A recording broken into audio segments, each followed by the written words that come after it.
Hey guys, happy Tuesday. What is today? November 16th, 2021.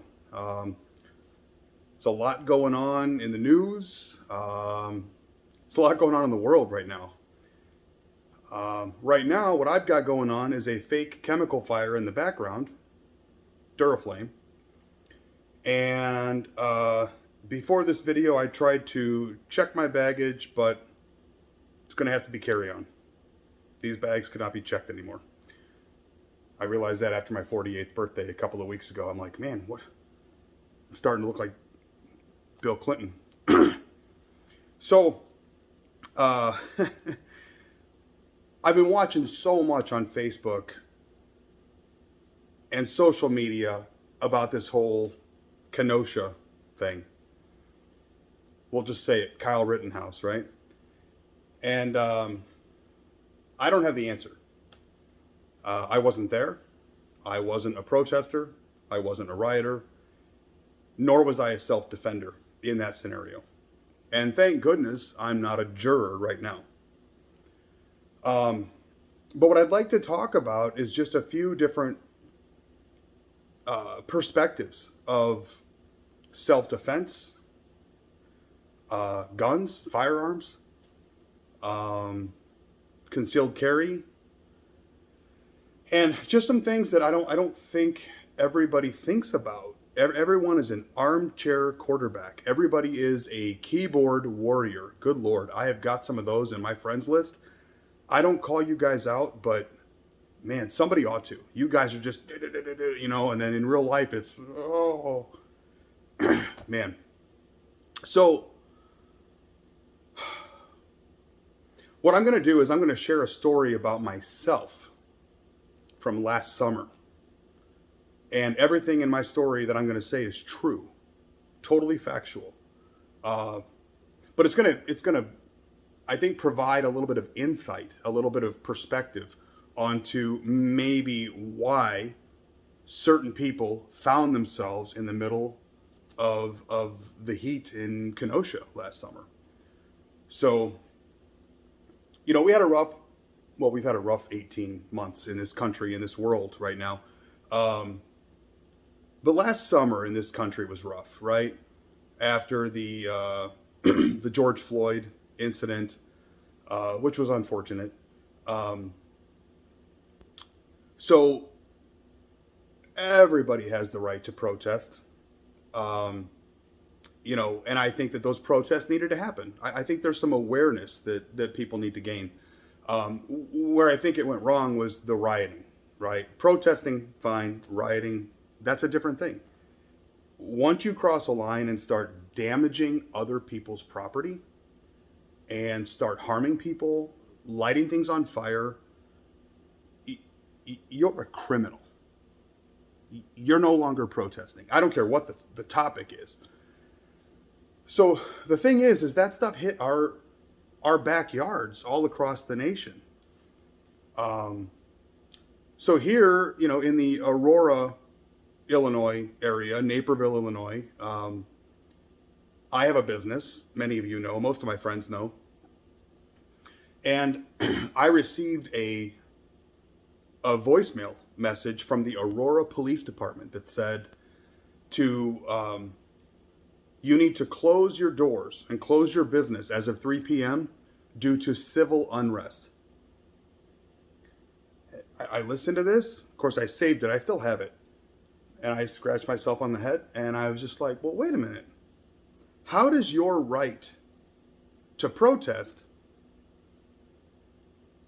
how is that more important? How does that supersede my right to run my business? I mean, you have the right to protest, but your right to protest can't infringe upon my right to run my business. So I thought to myself, you know what? I'm still going to work. I'm going to stay open, or I'm going to go to my business today. Now, all of you remember we were watching, news. We were watching social media. We were watching videos on Facebook. We were maybe listening to police scanners. And there was stuff going down here locally. I mean, there was police cars being burned in downtown Aurora. Naperville. They had thrown some type of explosive device at the Naperville Police Department. I mean, this was real. You know, this wasn't just something that can be fabricated across the world and then we say, oh, is this fake news? No, it's not fake news. It's happening 20 minutes from here. So here's where my part of the story kind of could become similar to the Kenosha incident, is that once I realized that there was issues in downtown Aurora and there was already violence, buildings broken into, sorry, my cat is here too, police cars being burned. And then there were reports of this violence is going to move east out of Aurora. And it's going to move towards the Fox Valley area. Well, that's where the voicemail was. It said anyone that has a business in Fox Valley needs to close. I'm like, no, that's not going to happen. So I know some of you need to plug your ears now. Cringe. I grabbed my AR-15. I know it's even scary to say it. It's black and it's got a handle and it's, scary. And my 9mm. And I had dinner with my wife that night, and then I told her I'm going to go back to work at 11 o'clock at night and make sure that things are okay at work.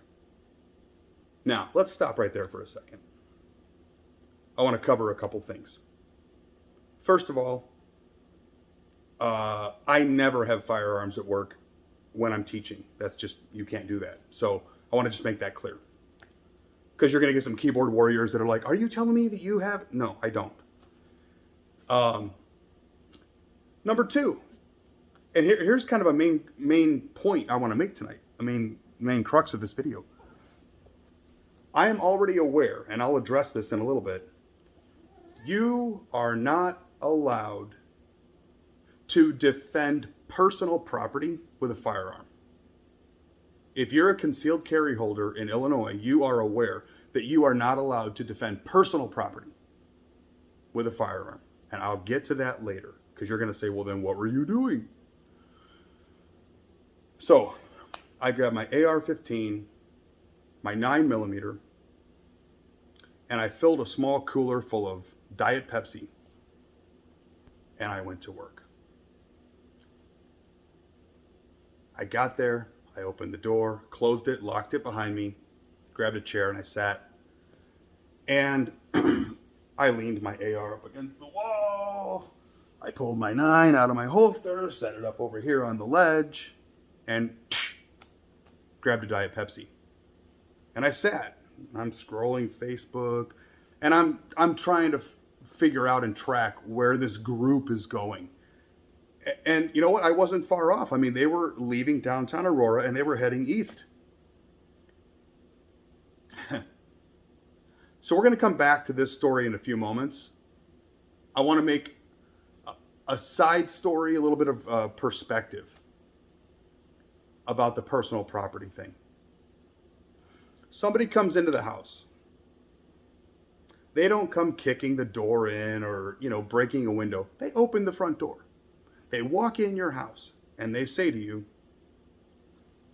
"Hi, I'm not going to hurt you, but I'm here to take your TV." Okay. You're not allowed to shoot that person. That is just law. That's how the concealed carry laws are written, how gun defense laws are written. This guy has come into your house. Yeah, that's, entering illegal. He didn't break an entry. He didn't break anything. The door was open. He came in. He has announced intention. I'm not going to hurt you. Okay? But I'm going to take your TV. You cannot shoot someone over personal property. What can you do? Well, I could roll my sleeves up and be like, you know what? We're going to dance. All right? Just my presence, my being there, can defend my television. Now, let's say I stand up and I say, "You are not taking my TV over my dead body." And the guy says, "Okay, have it your way." And the guy pulls out a switchblade. Well, now wait a minute. that changed.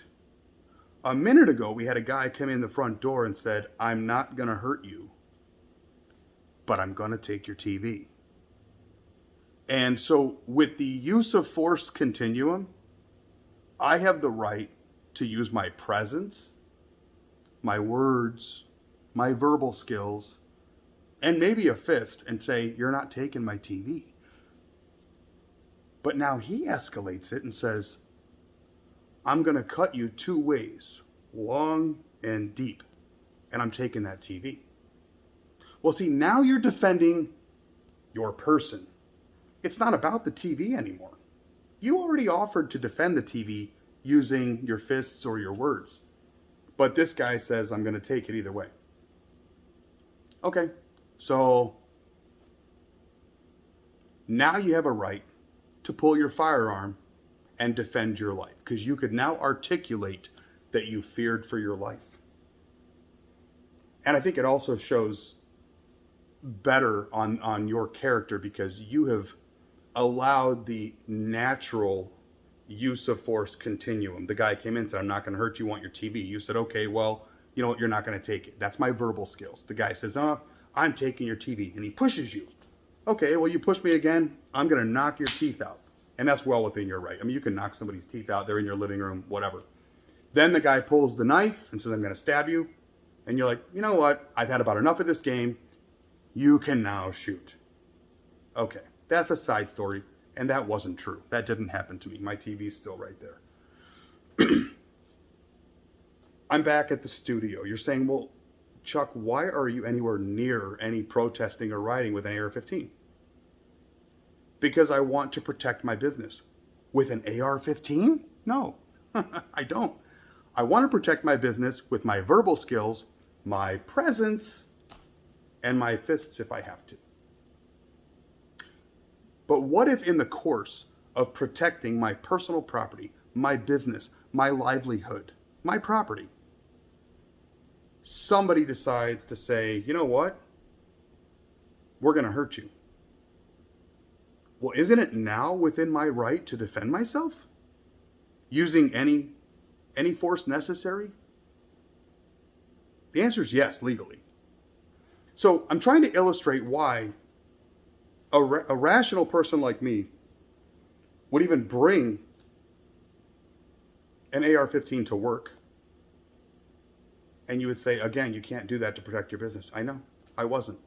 I brought myself to protect my business. I brought the AR to protect me while protecting my business. Okay.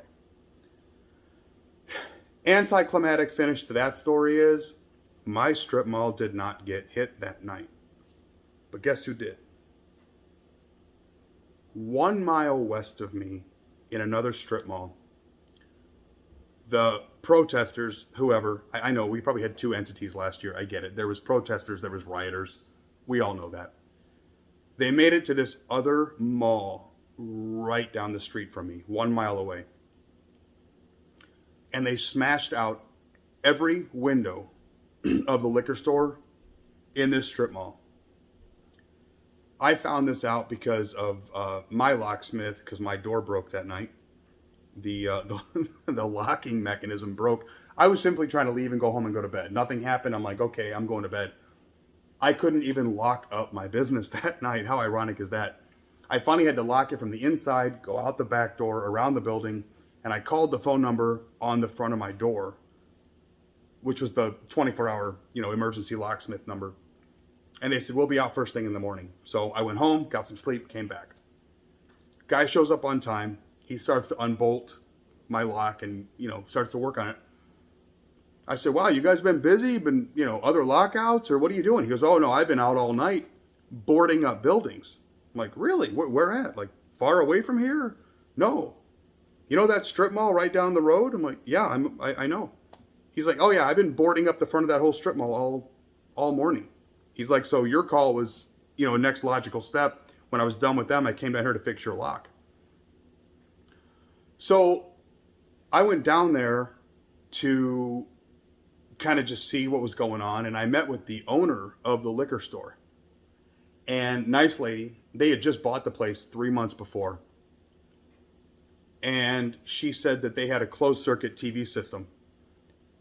And she said, first of all, they weren't in the store, so everyone was safe. They were good. But I asked her, I said, so what happened? I mean, you had your cameras going. And she said, do you know how many people were in our store that night? I'm like, no. 26 people had busted through the glass and came in the store and tore it up. Obviously stole, looted, whatever. 26 people.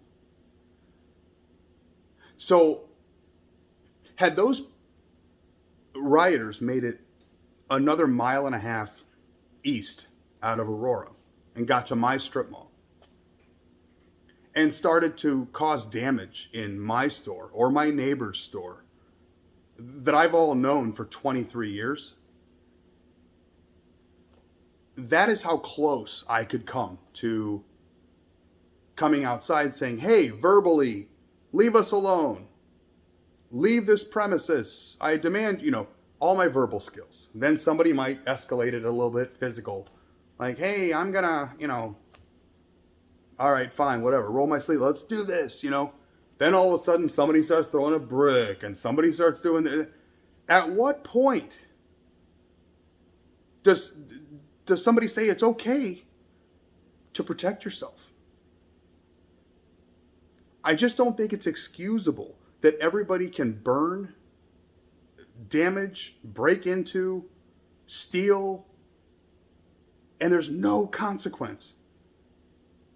And then in the course of trying to verbally defend property and by your presence,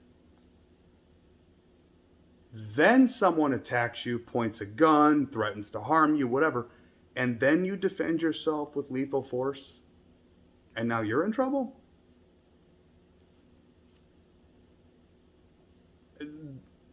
That's where people are making a mistake in their thinking.